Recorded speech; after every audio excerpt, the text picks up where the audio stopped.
button. Oh, is it not on? Uh-uh. No, I didn't want to be on during the bathroom. No, I hear you. I've done this before. I wouldn't do that to you, Chief. Anna, are you going to need him on the mic to pick us, or is? Well, just so it's in here, I can hear you now, actually. So do you need me to use the mic when I? No, I can hear you, actually. Okay. Good to go?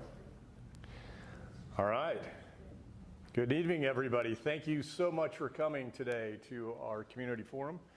I'm Chief Mike Butod.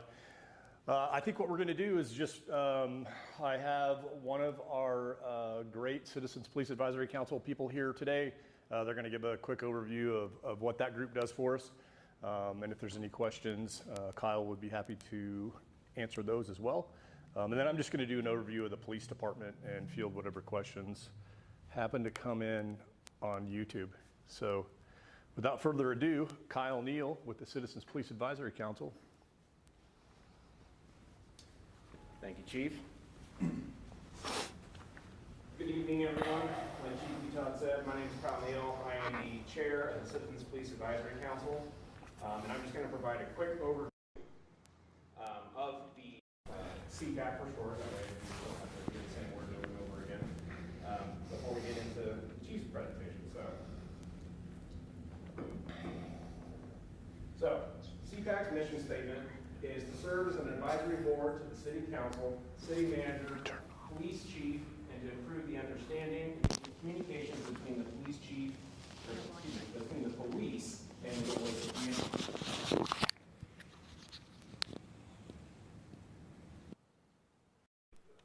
Technology work here. CPAC was originally established in 1995 by city ordinance. It's comprised of 11 members who serve as volunteers and are appointed by the mayor subject to approval by City Council.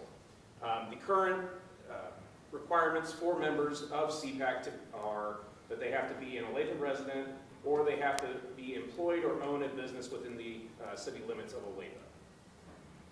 Members are able to serve up to 3 consecutive terms of 3 years each.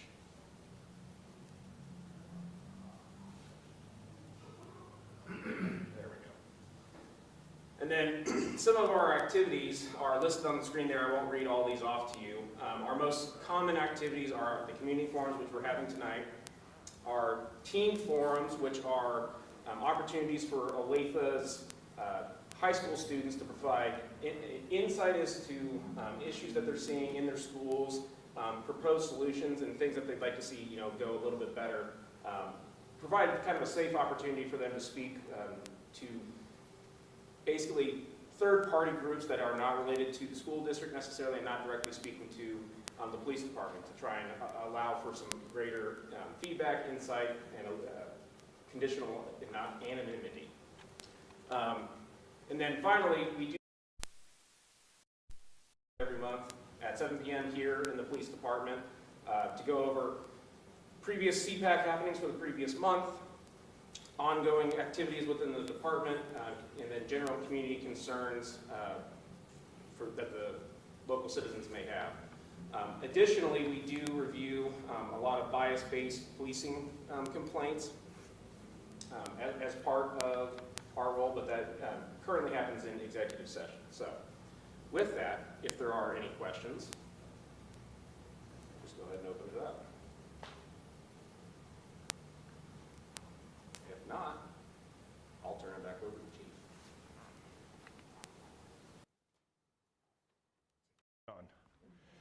All right, Kyle, thanks a lot. Just want to say a couple of things about Citizens Police Advisory Council. Just a really amazing group of people. I know Kyle gave you an overview of 11 really diverse group. And we use them really as the sounding board for our citizens in Olathe. So just really quick examples of the things that we've discussed. One being like tattoos. Like there was a time where tattoos being visible for police officers was kind of a no-no, but we need to stay up in times with society. So we wanted to test the feeling for that. Not to say that our advisory group is going to make the decision for us. Obviously, they advise and they give us the idea of what the citizens or how they feel. But it's good to get that information before you make that final decision. So they do that. And again, as Kyle stated, when we do have a bias policing complaint, which doesn't happen very often, that group does take a look at those, and we do get their input.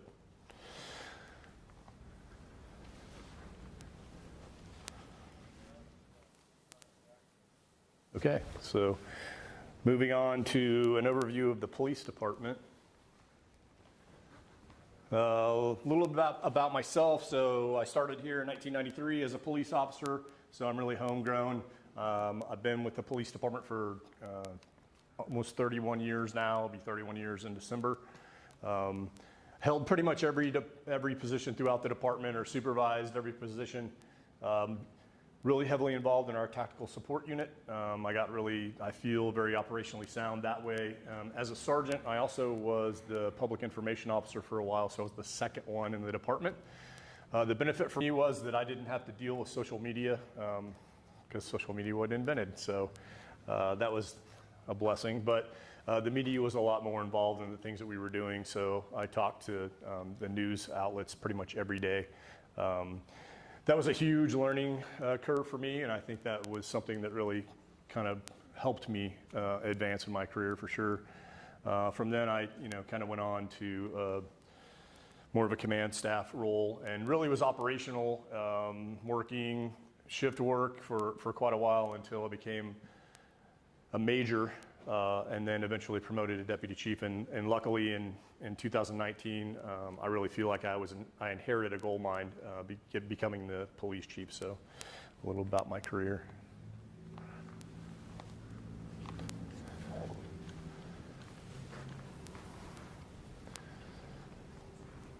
Every time I do a presentation like this, I always like to talk about our mission statement.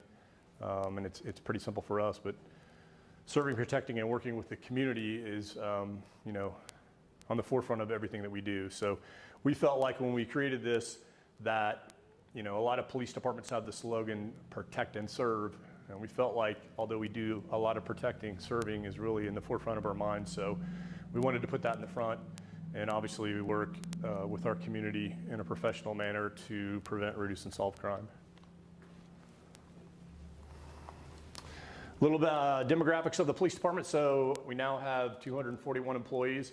A large bulk of those are sworn, all the way from the frontline officer to me. That's 212. We have 25 civilians and 4 part-time positions. In the beginning of the year, in 25, we'll have 2 more police officer positions. So we'll have 214. Our annual budget right now is about $40 million. A large portion of that is personnel costs, so paying people salaries and benefits. But in January of 25, it'll be $43 million. The police department's broken down into 2 bureaus and 7 departments, or 7 divisions, should I say. So operations and administration each have 3 divisions within the police department. And then there's one that reports to me directly, which is the community services group. So it's best practices in law enforcement to have internal affairs and the public information officer group report directly to the chief. So we made that change about a year ago. The patrol division is our biggest division in the police department. We have about over 100 police officers in that group. We also have the K9 unit, our SWAT team, the tactical support unit. We have 1 crime analyst that's attached to the patrol area. They also supervise our community services officers, the folks that you see when you first come into the building. And then the court enforcement officers. So we have 2 officers that are assigned to courts across the campus. And then our ACT unit. Our ACT unit is fairly new. That's our Advanced Crisis Intervention team. The police department's super innovative, and back in 2011, we were the first agency in the Midwest to start working with mental health therapists. Co-responders is the term that most people know better, but in 2011, we worked with Johnson County Mental Health and had a co-responder to help us to work with folks that are having behavioral health crisis. And it was so popular that we added another, and then pretty much every department across Johnson County had access to or one housed in their department. And that's grown considerably since then. So when I became the chief in 2019, I really started working hard to create a group of behavioral health officers that were specifically trained in CIT and other things to work directly with our co-responders. So you can see the picture, that's how the group's grown. We now have a captain, 2 sergeants, 8 officers, and 4 co-responders. Very soon, we'll have 6 co-responders. Every one of these positions has been created through a federal grant. So very proud of that. We average around 2,000 calls for service that deal with mental health crisis annually. And you can see that this group handled a little over 1,200 of those calls, so about 50%. Really, the idea is try to avoid arresting somebody that really is suffering from a mental health issue and trying to solve that problem for them. So you'll see a lot of times that we are able to avoid unnecessary emergency room trips or incarceration and get people the help that they need. Special operations is another division in operations, so that's our school resource officers. We have 17 of those. We have 2 supervisors, and then we have 1 person that is assigned to Olathe West Public Safety Academy as a 21st century instructor in law enforcement. We also have a very robust traffic unit that does a lot of different things for us. There's 10 of those and 2 supervisors. We also have commercial vehicle inspectors in that group, and really we're one of the only agencies in Johnson County that has that other than the Highway Patrol. But we work so closely with them. We have a group of those here, and we also have a lot of truck traffic going through the city who do damage to our streets, as well as we're concerned about the safety of the public with large vehicles traveling our roadways with defective brakes or inoperable other things that may cause a safety hazard. So we try to enforce that the best we can.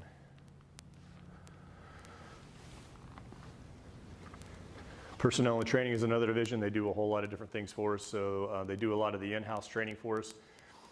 We typically do 40 hours of in-house training in a block training sequence, but we also really enforce training outside of the police department. So the average police officer gets about 120 hours of training. Some get way more than that, but they're also really in charge with the recruiting of officers, which is a huge task these days. And then of course we have 1 person that's attached to the Regional Police Academy at Johnson County Community College. Investigations is another one of our bigger divisions. They have 27 detectives. They're broken down into persons, property, and narcotics crime, as well as computer forensics. We also have a CSI person that is attached to them and a crime analyst.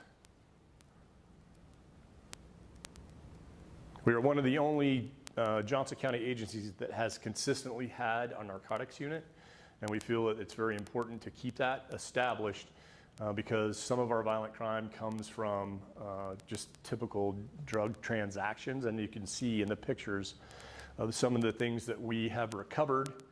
A lot of times the drugs also involve weapons.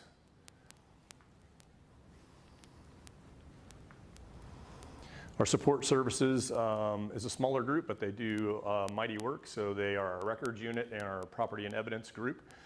Down in our basement, we have a warehouse that has about 68,000 pieces of property in it.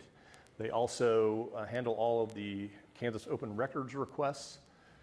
They're involved with technology, and they are actually the supervisors of the crime analysts.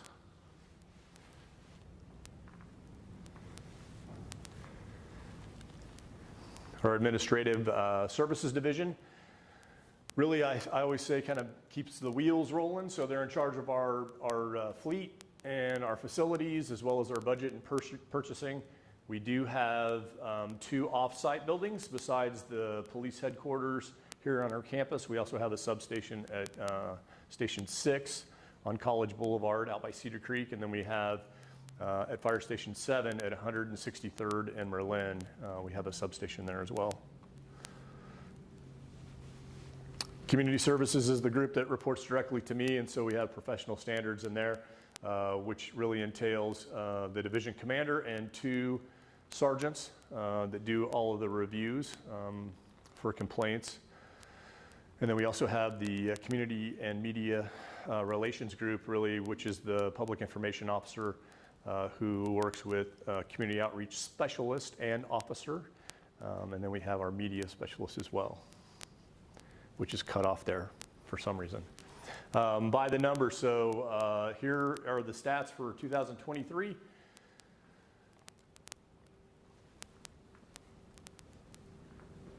We had about almost 45,000 calls for service. That's pretty typical for us annually. If you add the self-initiated activity, it really doubles that. We made about a little over 4,600 arrests.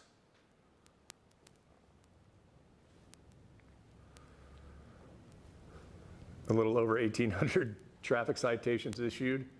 9,300 crimes were reported, and we investigated about 2,700 traffic accidents.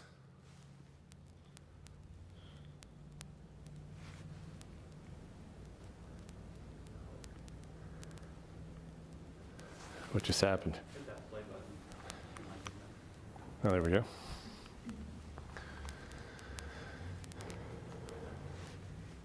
So we like to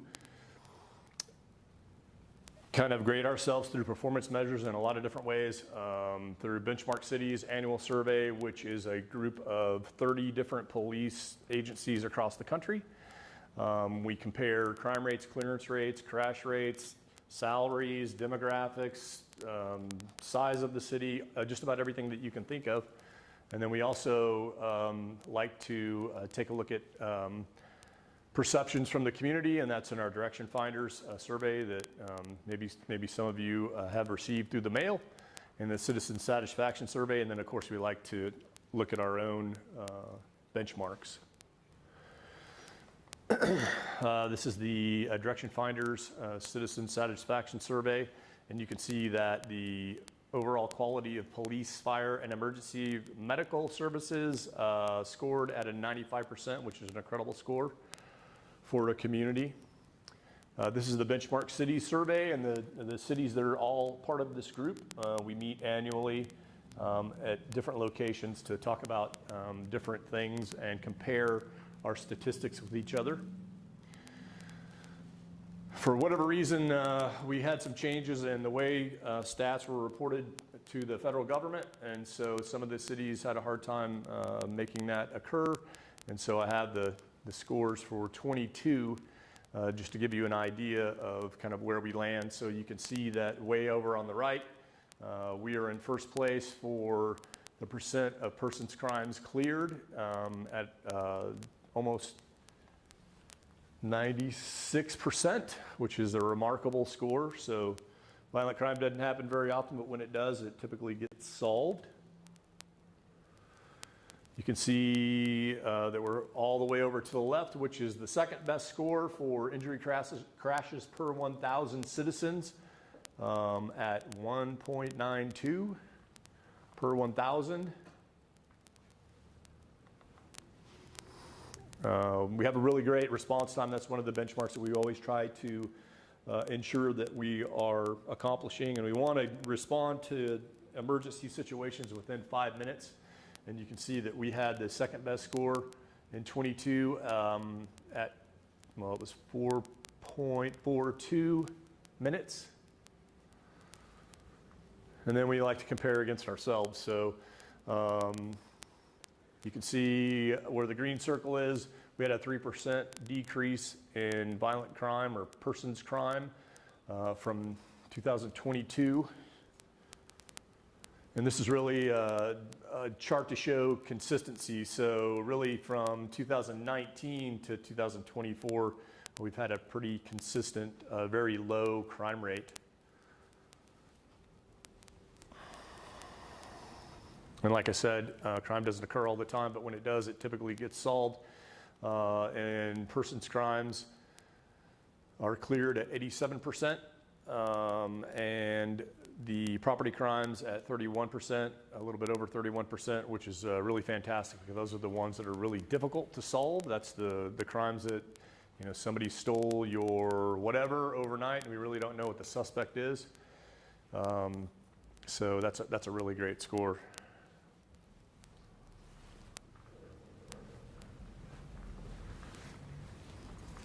Our response time last year was 4.46 minutes.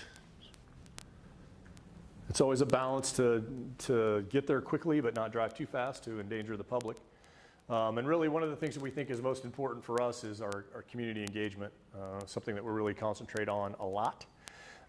So you'll see a lot of summertime programs with like the Kicking with the Cops series where we fish and bowl and play mini golf with kids in the community.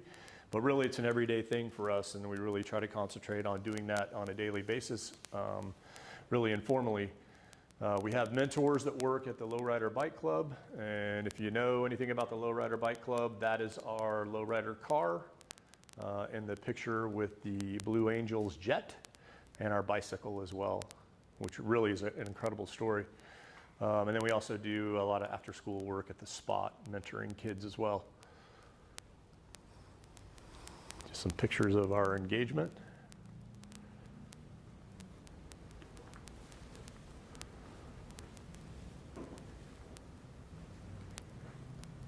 And some of our community partners. It's not an all-inclusive list, just some of the fine groups that we work with. Of course, our citizens. And here are ways to contact us if you would wish to do that.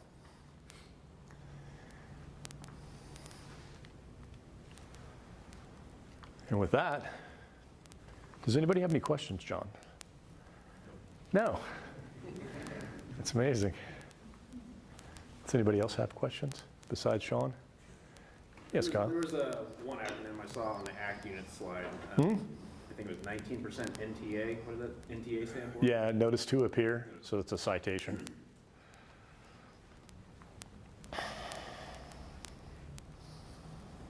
Okay. Chief, do you, the narcotics unit, do you share that with other units or other agencies around here? Do they call you and say, well, we need? No, I mean, we really try to concentrate on the things that are going on here in Olathe. We're certainly big enough to where we have enough activity for them. We do work closely with a lot of outside agencies, so we work closely with the Sheriff's Department. We work very closely with the DEA and a lot of other federal agencies in cases, but we really try to focus on here in Olathe if we can. Maggie. Do you know how many civilians you have employed here? I do. You must have showed up late. There's 29. 29? Yeah, 4 of them are part-time. We have 31 positions. Yeah, we have 25 full-time people. Not near enough. I'll say it that way.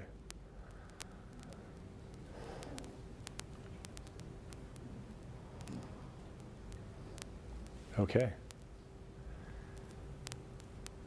That's great. Thank you all so much for coming tonight. Well, thank you for having us, and thank you for everything that you do and continue to do. And thank you for making yourselves available this evening. Absolutely.